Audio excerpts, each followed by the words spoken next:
Friends, आप सभी का एक बार फिर से हमारे इस ऑनलाइन क्लास में स्वागत है। और आज मैं आप लोगों को इफ पोएम के क्वेश्चन आंसर को डिस्कस करूंगा। तो शुरू करते हैं। First of all short question. First question है, what should you do when all man doubt you. Main ये है कि जब सब लोग आप पर शक कर रहे हो तो आपको क्या करना चाहिए, जिसका आंसर है when all you are doubting we should not be angry. कि जब सभी लोग तुम पर शक कर रहे हो तो तुम्हें कभी भी गुस्सा नहीं करना चाहिए। We should have self confidence, हमें हमेशा आत्मविश्वास रखना चाहिए। सेकंड क्वेश्चन है, if you can talk with crowds and keep your virtue, what do you understand by talk with crowds and keep your virtue. Mean यदि आप आम आदमी से वार्तालाप करो और अपने अच्छाइयों को बरकरार रखो सको, तो यहाँ पर आम आदमी से वार्तालाप और अपनी अच्छाइयों को बरकरार रखने से आप क्या समझते हैं। आंसर है conversation with the common and keeping our goodness mean that we should meet the common people then should also make your good qualities. आम आदमी से वार्तालाप और अपने अच्छाई को बरकरार रखने का अर्थ यह है कि हमें आम लोगों से मिलना जुलना चाहिए, फिर भी हमें अपने अच्छे गुणों को बनाए रखना चाहिए। कहने का मतलब ये है कि हम चाहे कैसे भी व्यक्तियों से मिलें, लेकिन उनके मिलने के बावजूद भी हमें अपने जो अंदर जो अच्छे गुण हैं उनको हमेशा बरकरार रखना चाहिए, उनको हमेशा बनाए रखना चाहिए। थर्ड नंबर क्वेश्चन है, what is meant by the unforgiving minute in the poem. कि कविता में कभी ना माफ़ करने वाला क्षण, उसका अर्थ क्या है। द अनफॉरगिविंग मिनट, तो इसका अर्थ क्या है इस पोएम में। आंसर है the statement never excursion indicates that time that does not return to the person who does not use it. इसका मतलब ये है कि कभी मना, ये जो वर्ड है द अनफॉरगिविंग मिनट, इसका मतलब ये है कि उस समय की ओर इंडिकेट करता है, संकेत करता है, जो उस व्यक्ति के पास नहीं लौटता है, जो उसका उपयोग नहीं करता है। फोर्थ नंबर क्वेश्चन है, what does pitch and toss refer to in the poem. कविता में पिच एंड टॉस किसकी ओर संकेत करती है। इसका आंसर है the term pitch and toss refer to talking risk in life as in the game of chance with coins. ये जो वर्ड है पिच एंड टॉस, इसका मतलब है कि जीवन में जोखिम उठाने जैसे कि सिक्कों के साथ भाग्य के खेल में होता है। यह वर्ड उस और संकेत करता है। कहने का मतलब ये है कि हम सिक्का उछालते हैं, जब हेड और टेल आता है तो हम अपनी जो जीत होती है उसको एग्री कर लेते हैं। तो उसी प्रकार से यहाँ पर भी ये पिच और टॉस का अर्थ बताया गया है। फिफ्थ नंबर क्वेश्चन है, how does Kipling present hopes and fears. यहाँ पर किपलिंग ने आशाओं और आकांक्षाओं को किस तरह से प्रस्तुत किया है। तो आंसर है कि the poet Rudyard Kipling has presented as hopes and fashionables of allow collegenious and calmating. कवि जो पोइट है वो पोइट किपलिंग ने यहाँ पर आशाओं और आकांक्षाओं को विजय और विपत्ति जिनसे मिलकर एक जीवन बनाया, उसके रूप में इस वर्ड को यहाँ पर प्रस्तुत किया। अर्थात जीवन जो जिस चीज़ों से मतलब जिन आकांक्षाओं और आशाओं से विजय और विपत्ति जिनसे अपनी लाइफ बनी है, तो यहाँ पर ये जो पोइम है उसी और इंडिकेट करती है। ओके, नेक्स्ट है 30 to 40 वर्ड वाले क्वेश्चंस। तो फर्स्ट क्वेश्चन है, why does the poet say that triumph and disaster are two impostors. Poet क्यों कहता है कि विजय और विपत्ति दोनों धोखेबाज हैं। आंसर्स हैं, इन द पोइम, इस कविता में the poet has called the victory and disaster the chest because it present the same aspect of life. कि इस पोइम में पोइट ने विजय और विपत्ति को धोखेबाज किया क्योंकि ये जीवन का एक बहुत ही पहलू प्रस्तुत करता है। Life is made together with both suffering but when grief comes the people forget that happiness is also. इस पोइम में पोइट ने विजय और विपत्ति को धोखेबाज कहा क्योंकि ये जीवन का एक पहलू प्रस्तुत करते हैं और जीवन जो है सुख और दुख दोनों से मिलकर बना है। लेकिन जब दुख आता है तो लोग भूल जाते हैं कि सुख भी है। That is the right about happiness. यही बात सुख के बारे में सही है। सेकंड क्वेश्चन है, what is expected of perfect man when he losses all that he has achieved और गेन। एक आदर्श व्यक्ति से क्या आशा की जाती है जब वह सब कुछ खो दे जो उस व्यक्ति ने प्राप्त किया है। जो जिसने पाया है, यदि वो कुछ खो दे तो क्या मतलब होता है, उसका क्या इफेक्ट पड़ता है उस पर। आंसर है when an ideal person loses everything that he received in life, कि वह व्यक्ति जिसने अपनी ज़िंदगी में जो भी कुछ पाया यदि वह उसको खो देता है, then he should have the power to bear his loss, तो उसे जीवन में प्राप्त किया तो उसे अपने उस नुकसान को सहन करने की उसके अंदर शक्ति होनी चाहिए। He should not be disappointed, उसे निराश नहीं होना चाहिए। इंस्टेड, बजाय इसके, he is expect to try to compensate the damage to him even when he has been treated with mind, body and heart। बजाय इसके कि उससे नुकसान की भरपाई करने की उसे कोशिश करने की अपेक्षा की जानी चाहिए जब भी वह मन, शरीर और हृदय से बूढ़ा हो गया। कहने का मतलब ये है, इसका आंसर ये बताना चाहता है कि आपने अपनी लाइफ में जो भी कुछ पाया यदि वह अचानक से कहीं चला जाए या मतलब आप उस चीज़ को खो दो तो आपको कभी भी निराश नहीं होना चाहिए। हमेशा उस चीज़ को पाने के लिए चाहिए, यहाँ तक कि आप कभी बूढ़े हो जाओ तब भी आपको उस चीज़ को पाने के लिए हमेशा प्रयासरत रहना चाहिए। थर्ड क्वेश्चन है and never breathe a word about your loss, elucidate, और अपने नुकसान के बारे में एक शब्द भी न कहो। इस वर्ड का मतलब क्या है, मतलब कहने का मतलब इसका एक्सप्लेन करो। Answer, the poet advise to keep the courage to put their sons to the stake to get their small achievement on a stake. Poet यहाँ पर अपने बेटों को छोटे छोटे उपलब्धियों की एक बड़ी उपलब्धि पाने के लिए उनको दांव पर लगाने का साहस रखने की सलाह देते हुए कहता है, बट लेकिन इफ़, यदि everything in this process should not be reformed and never want to tell anyone about it, लेकिन यदि इस प्रक्रिया में सब कुछ खो दे तो उसे कभी भी पछताना नहीं चाहिए और कभी भी किसी को उनके बारे में नहीं बताना चाहिए। इंस्टेड, बजाय, he should start working again for those lost forthcoming, इसके बजाय उन्हें उन खोई हुई उपलब्धि को प्राप्त करने के लिए काम फिर से शुरू कर देना चाहिए। फोर्थ नंबर क्वेश्चन है what essential qualities of a true leader are highlighted in the poem, एक सच्चे नायक के कौन कौन से मुख्य गुण होते हैं जो इस कविता में उजागर किए गए हैं, बताए गए हैं। आंसर है the richest rivers of the real hero expose by poet in poetry is the calm conduct, trustism, self confidence and patience in every situation. इस पोइम में पोइट द्वारा जो उजागर असली जो गुण हैं वो हर परिस्थिति में शांत आचरण, सत्यवता, आत्मविश्वास और धैर्य और सबसे प्रेम करना,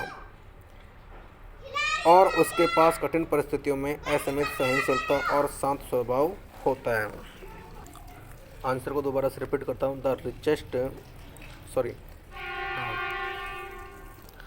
richest reverses of the real hero exposed by poet in poetry is the calm conduct, trustman, self confidence and patience in every situation। कि इस पोइम में पोइट द्वारा उजागर असली नायक के आवश्यक गुण हैं हर परिस्थिति में व्यक्ति का शांत आचरण करना, सत्यवादिता बनना, आत्मविश्वास रखना और धैर्य रखना।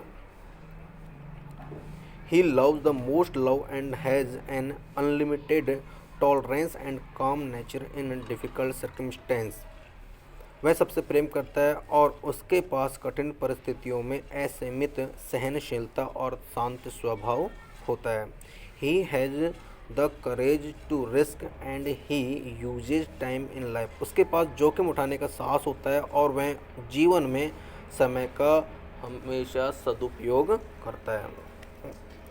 अब हम लॉन्ग क्वेश्चन करते हैं जो कि 100 वर्ड के हैं। तो फर्स्ट क्वेश्चन है what feelings does the poem awaken in you, how do your feeling connect with those of the poet, कविता आपके मन में क्या भाव जगाती है, आपकी जो भावनाएं हैं वो कवि की भावनाओं से कैसे जुड़ पाती है। आंसर है इसका Rudyard inspired by Kipling. First question का आंसर फिर से एक बार फिर से। The poem if by Rudyard Kipling inspire person to bring the suggested qualities by the poet in his character. Rudyard Kipling द्वारा रचित कविता इफ व्यक्ति को अपने चरित्र में कवि द्वारा सुझाए गए गुणों को लाने के लिए प्रेरित करती है। Self control, self confidence, patience, tolerance and courage are necessary to deal with the difficult situation of all life. Mean आत्मनियंत्रण, आत्मविश्वास, धैर्य, सहनशीलता और साथ सभी जीवन की कठिन परिस्थितियों से निपटने के लिए ये अति आवश्यक है। The truthfulness is to be practical in their work and time to use success in life, but it all necessary to get some idealistic in the form of the same person in their एंटायरनेस।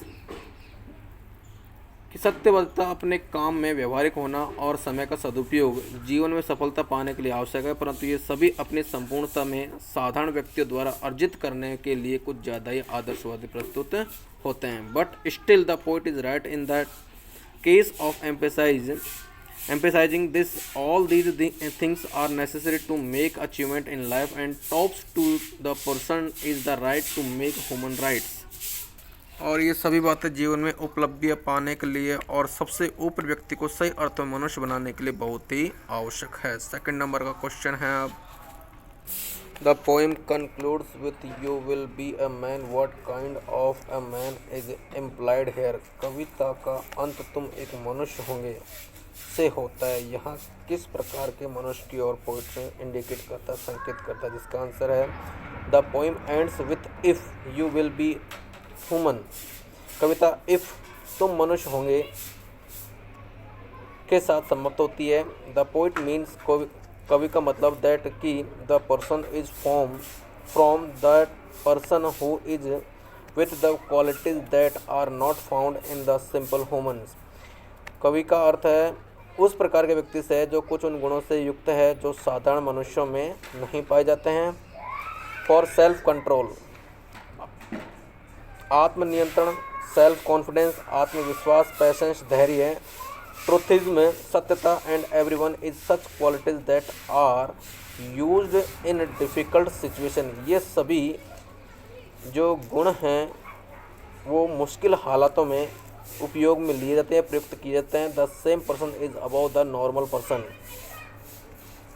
तो उस व्यक्ति के होते हैं, ये गुण उस व्यक्ति के होते हैं जो सामान्य व्यक्ति से ऊपर हो। In the same way, the stability of the mind, the courage, the difficult situation, the construction of the death, remaining the same behavior, and the whole of time is the properties that are generally not found in general people। उसी तरह से चित्त की स्थिरता, सहनशीलता, मुश्किल स्थिति में साहस, मृत्यु तक क्रियाशील रहना, सभी से समान व्यवहार करना और समय का पूर्ण उपयोग करना, ये वे गुण हैं जो आम तौर पर सामान्य व्यक्तियों में नहीं पाए जाते हैं। The person who has these properties are completely in the same sense. वह व्यक्ति जिसके पास ये सभी गुण पूर्णता से वहीं सही अर्थ में ह्यूमन है, मनुष्य है। Third question, comment on the mood and tone of the poem. कविता के मिजाज पर उसके सुर पर टिप्पणियाँ कीजिए। कूल और स्टेबल एंड कॉन्फिडेंस बिहेवियर, शांत या स्थिर और आत्मविश्वासपूर्ण आचरण। Poetry if is a sequence of son by a father who teaches him to develop good qualities so that he can become human in true sense. ये जो poem है कविता if एक पिता द्वारा पुत्र को किया हुआ संबोधन है जो उसे अच्छे गुण विकसित करने की शिक्षा देता है जिससे वह सच्चे अर्थ में मनुष्य बन सके। That is why the mode of poetry is inspiration and is elective. इसलिए कविता का मिजाज प्रेरणादायी है और सुर शिक्षात्मक है। This poem is for all the young people.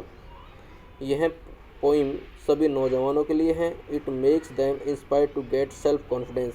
यह उन्हें आत्मविश्वास, self dependent and self control, आत्मनिर्भरता और आत्मनियंत्रण पाने के लिए प्रेरित करती है। This gives them the benefits, teaches the greater of the this gives them the benefits of behavior with the fluid life of life। कि यह उन्हें जीवन के उतार चढ़ाव में स्थिर मन के साथ व्यवहार करने की सलाह देती है। These are the attitude of the passion to life, कि ये गुण उन्हें जीवन में सफलता और पूर्णता प्रदान करते हैं। All the poet's approach is ideal, it teaches the greater of the real value of life, कि ये गुण उन्हें जीवन में सफलता और पूर्णता प्रदान करेंगे। All the poet's approach is ideal, यद्यपि कवि का एक जो दृष्टिकोण है वो आदर्शवादी है। It teaches the greater of the real value of life, यह नौजवानों के जीवन को वास्तविक मूल्यों की शिक्षा देता है। ठीक है, कुछ एडिशनल क्वेश्चन हैं। तो एडिशनल क्वेश्चन का फर्स्ट क्वेश्चन है, हु इज़ द स्पीकर, कि भाई वक्ता कौन है। What does the poem रिवेल about the speaker's character, यह कविता वक्ता के चरित्र के विषय में क्या उजागर करती है। जिसका answer the poet himself is the speaker, कि वक्ता स्वयं पोइट है, कवि है। The poem indirectly reveals the virtues of the speaker's character, कविता अप्रत्यक्ष रूप से वक्ता के चरित्र के सद्गुणों को उजागर करती है। It seems that the poet himself is a humble, practical, optimistic, hard working, disciplined and self-confident man, as he has appreciated these virtues and inspired his readers to follow them। ऐसा प्रतीत होता है कि कवि स्वयं एक विनम्र हैं, व्यवहारिक व्यक्ति हैं, आशावादी, परिश्रमी, अनुशासित और आत्मविश्वास से पूर्ण व्यक्ति हैं, क्योंकि वह इन गुणों की प्रशंसा करता है और अपने पाठकों को इन गुणों को अपनाने हेतु प्रेरित करता है। सेकंड क्वेश्चन है, how does one make allowance for doubting, why is the important, कि किसी के द्वारा संदेह या आलोचना किए जाने पर व्यक्ति बिना प्रतिक्रिया उसे कैसे सह लेता है, यह महत्वपूर्ण क्यों है। आंसर है, one can make allowance for doubting by keeping the balance of mind, कि व्यक्ति ऐसा अपना मानसिक संतुलन बनाए रखने के लिए करता है। The person should not loss his temper, व्यक्ति को क्रोधित नहीं होना चाहिए। He should have self confidence, उसे आत्मविश्वास बनना चाहिए, होना चाहिए। This is important to be success in life, यह जीवन में सफल होने के लिए महत्वपूर्ण है। इफ़, यदि one keeps reacting to everybody's point, one would not be able to concentrate on his aim, यदि व्यक्ति अन्य प्रत्येक व्यक्ति की बात पर प्रतिक्रिया देता रहेगा तो वह अपने लक्ष्य पर केंद्रित नहीं हो पाएगा। तो इस प्रकार से यहाँ पर ये कहने का मतलब है कि हाँ, चाहे हम पर कोई कितना भी कमेंट करे, हमें हमेशा बिल्कुल शांत रहना चाहिए, हमें अपना जो गुस्सा है उसको नहीं खोना चाहिए। ठीक है, enough for today, thank you. लेकिन एक बात आप और सुन लीजिए, अगर आपको जो लॉन्ग क्वेश्चन है वो याद नहीं होते हैं तो हमारे पास में इसकी एक ट्रिक है, हम आपको बताएंगे कि लॉन्ग क्वेश्चन कैसे याद करें। लेकिन हम चाहते हैं कि आप इन्हीं जो बताए गए क्वेश्चन हैं उनको याद करें, तो उससे और भी बेनिफिट मिलेगा। यदि याद नहीं होते हैं तो हम आपको बताएंगे कैसे इनको याद करने हैं। ठीक है, तो आप टेलीग्राम से जुड़ते रहिए, आपको नई नई ट्रिक्स वहाँ पर याद करने को मिलेगी। धन्यवाद।